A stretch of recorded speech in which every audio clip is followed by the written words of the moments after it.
Hey everyone, I am Khushi and today we will start about post Mauryas up to Chola Empire. Stay tuned and enjoy watching. जब मौर्यास का disintegration होता है तो जो हमारी timeline है दो बन जाती हैं, कुछ आती है नॉर्थ की, कुछ आती है साउथ की। नॉर्थ के अंदर शुंगास, इंडो ग्रीक, साका, कुशानाज आ जाते हैं, जबकि साउथ के अंदर संगम और सतवाहना रहते हैं। संगम आता है साकाज के टाइम पे।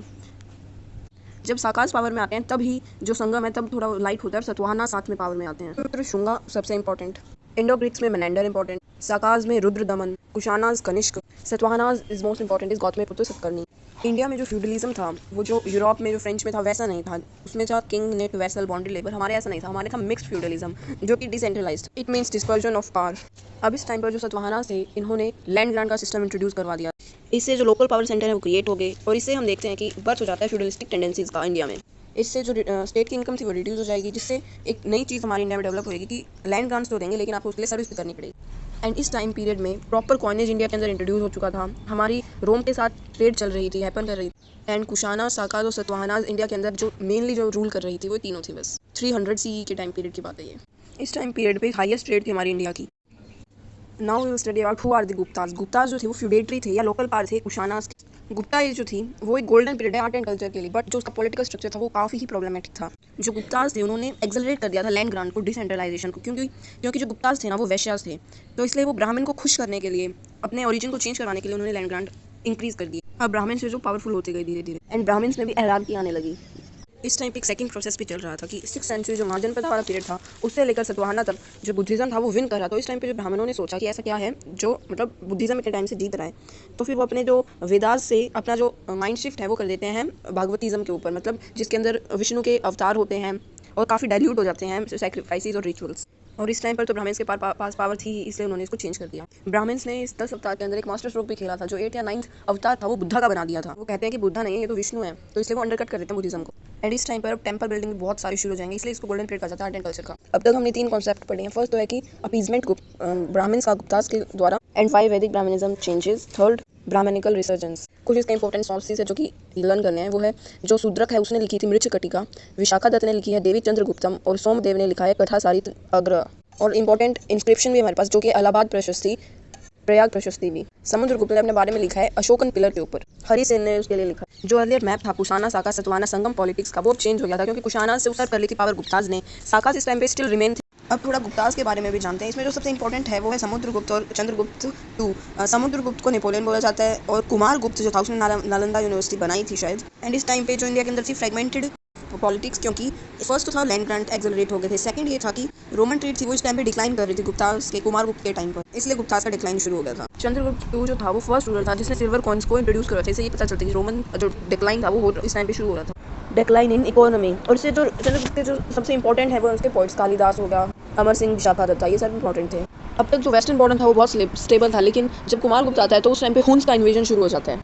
कुमार गुप्ता ने नालंदा यूनिवर्सिटी फॉर्म की थी और नालंदा यूनिवर्सिटी महायानी बुद्धिज्म के लिए फेमस है। इस टाइम पे जो एडमिनिस्ट्रेशन की टर्म्स थी वो प्रोविंस को बोला जाता था भुक्ताज, डिस्ट्रिक्ट्स को बोला जाता था विश्याज, विलेज को बोलते थे ग्राम, विषय का विषयपति होता था भुक्ताज का उपारिका। इस टाइम की सोसाइटी में ना जाति फॉर्मेशन बहुत ज़्यादा हो गई थी, क्योंकि एक तो था ट्राइबल लोग जुड़ रहे थे, दूसरा था फॉरेनर्स आ रहे, तीसरा था जो जाति है आपस में इंटरमिक्स हो रही थी, तो इससे कास्ट फॉर्मेशन शुरू हो गया था।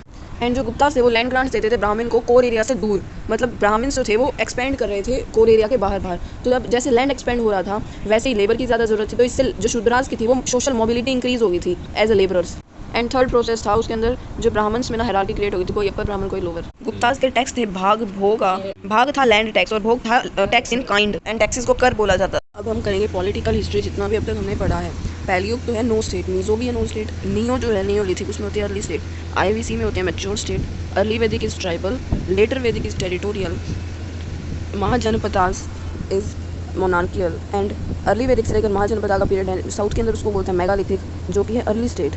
महाजनपदास मोनार्कियल, मौर्य सेंट्रलाइज्ड, मौर्य के पैरेलल है संगम जो कि है monarchial. And post Maurya initially तो थे सेंट्रलाइज, फिर डिसेंट्रलाइज हो गया, गुप्ता भी है डिसेंट्रलाइज।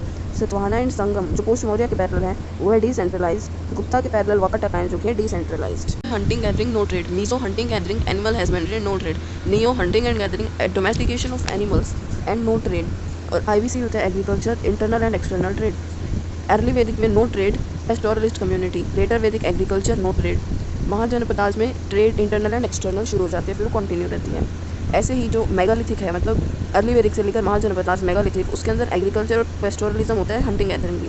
फिर संगम में होता है agriculture plus trade internal and external, फिर वो कंटिन्यू रहती है। और हाईएस्ट फॉर्म ऑफ ट्रेड होती है पोस्ट मौर्याज में। And Mahajanapadas it marked for its first coinage in India. Mahajanapadas punch mark coins. Later Vedic है फर्स्ट टैक्सेशन इन इंडिया। अब हम थोड़ा इसके सोसाइटी के बारे में बात करते हैं। पैलियो और मीज़ो थी सिंपल सोसाइटी। पैलियो में कोई रिलीजन प्रैक्टिस नहीं होता था, मीज़ो में रिचुअल शुरू हो गए थे। नियोलिथिक थी rise of complex society, stratification हो गई थी सोसाइटी का रिचुअल से।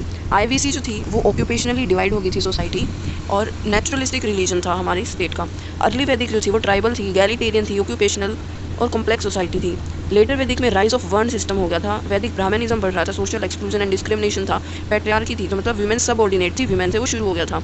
ये फिर महाजनपदाज में कंटिन्यू रहता है, और मौर्याज इसके अंदर अनटचेबिलिटी और ऐड कर देते हैं। इसके पैरेलल जो था अर्ली वैदिक से लेकर मौर्याज तक, वो था मेगालिथिक। वो कॉम्प्लेक्स सोसाइटी थी, नेचुरलिस्टिक रिलीजन था, रिचुअल्स परफॉर्म करते थे। पोस्ट मौर्याज के अंदर कास्ट फॉर्मेशन हो गई थी, और जो गुप्ता पीरियड था उसके अंदर फर्दर कास्ट फॉर्मेशन और ट्राइबल एसिमिलेशन हो गया था। गुप्ताज के टाइम पे राइज ऑफ हिंदुज़म हो गया था, और महाजनपदाज के टाइम पे rise of Ajivika Buddhism and Jainism. अब हम बढ़ते हैं अर्ली मिडीवल डायनेस्टीज़ की तरफ। अर्ली मिडीवल जो है वो अर्ली क्यों बोला जाता है, क्योंकि इस टाइम पर जो हमारी पॉलिटी थी वो डिसेंट्रलाइज थी, मतलब सुजरैनिटी बेस्ड मॉडल था हमारा। फ्रेगमेंटेड आर्मी हो गई थी, इंपीरियल की मतलब अलग थी, कोर एरिया की अलग थी, और फ्यूडेटरी आर्मीज अलग अलग थी। फ्यूडेटरी मेंटेलिटी जो थी, पॉलिटिकल इंटरेस्ट थे, वो फ्रेगमेंट्स होते जा रहे थे। जो हमारा अर्बन डिक्लाइन है, और ट्रेड भी अब कॉन्टैक्ट होनी शुरू हो गई थी इस टाइम पे, क्योंकि जो हमारा एक्सटर्नल ट्रेड था वो डिक्लाइन हो रहा था।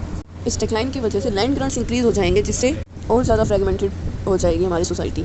अब हम थोड़ा जानते हैं वाकाटाकास के बारे में। वाकाटास का जो इंपॉर्टेंट रूलर था वो था हरिसेन, जिसने rocket Buddhist Vihar and Satya थे अजंता के, वो बनवाए थे। वाकाटाकास जो थे वो फ्यूडेटरी थे सतवाहनास के। 580 CE तक तो सब सही होता है, लेकिन जब 590 CE आता है तो उस टाइम पे गुप्ताज और जो वाकाटाकास हैं वो डिवाइड होने शुरू हो जाते हैं। गुप्ताज तो डिवाइड होते हैं, मतलब जो नॉर्थ एरिया है वो पहला तो डिवाइड होता है मैत्रकास, जो कि होता है गुजरात के अंदर। फिर सबसे ऊपर नॉर्थ में आता है पुष्यभूतिज, उसके नीचे मोखारीज, एंड उसके नीचे लेट गुप्ता जो कि कोर एरिया होता है गुप्ता वाला, और नॉर्थ ईस्ट में आ जाते हैं वर्मन।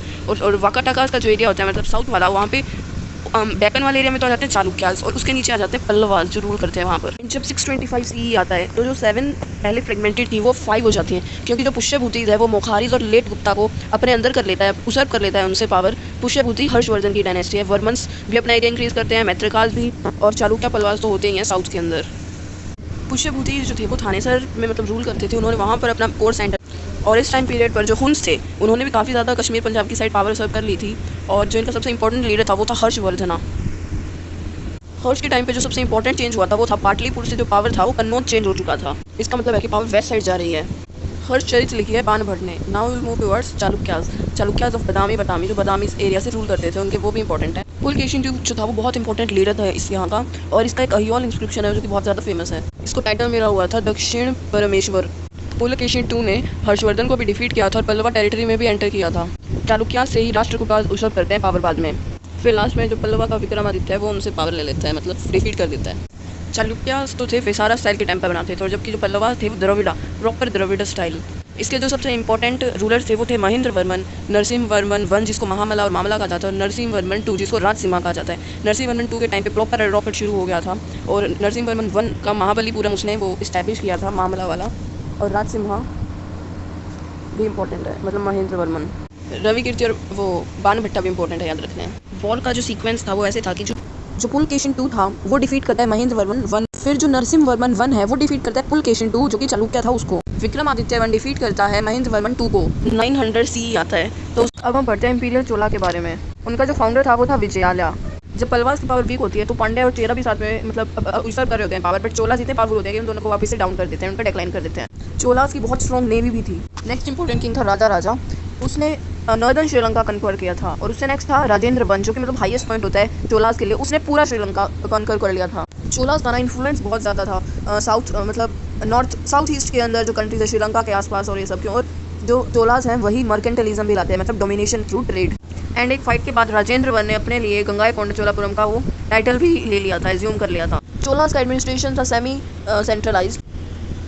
फिर जो ब्रह्मदया या फिर अग्रहारा उसको कहते वो ब्राह्मण को दिया जाता था वो लैंड एज अ ग्रांट, उससे टैक्स कलेक्ट करता था ब्राह्मण ही। वेलन वगैरह ऐसा लैंड होता था जिसमें जो पेजेंट का प्रोड्यूस था वो नॉन ब्राह्मण को जाता था, और जो टैक्स कलेक्ट होता था वो चोला टेरिटरी कर मतलब चोलास का उसके इन्वेंट्री में जाता था। शालभोग जो लैंड था वो देते थे स्कूल के लिए। एक उत्तरमेरूर इंस्क्रिप्शन है, उसके अंदर बताया गया है कि जो स्टेट थी वो उर, सभा और नगरम में डिवाइड थी। उर जो था वो नॉन ब्राह्मण कंट्रोल एरिया था और जो कि अंडर था किंग के, और उस सभा में जो ब्राह्मण कंट्रोल करते थे ब्राह्मणदया विलेजेस एंड टेरिटरी, और इसके सिर्फ ब्राह्मण पार्ट थे, और उर के पार्ट थे सारे वर्णा के लोग शूद्रा को छोड़कर। जबकि नगरम जो थी वो थी इसमें पोर्ट सिटीज़ कंट्रोल करते थे मर्चेंट्स, और इसके काउंसिल को कंट्रोल करते थे merchants and श्रेणीज only. So that was it for this video. Next video में हम पढ़ेंगे मिडीवल इंडिया के बारे में। तब तक स्टे ट्यून, खुश रहिए, प्यार बांटिए और मुस्कुराते रहें।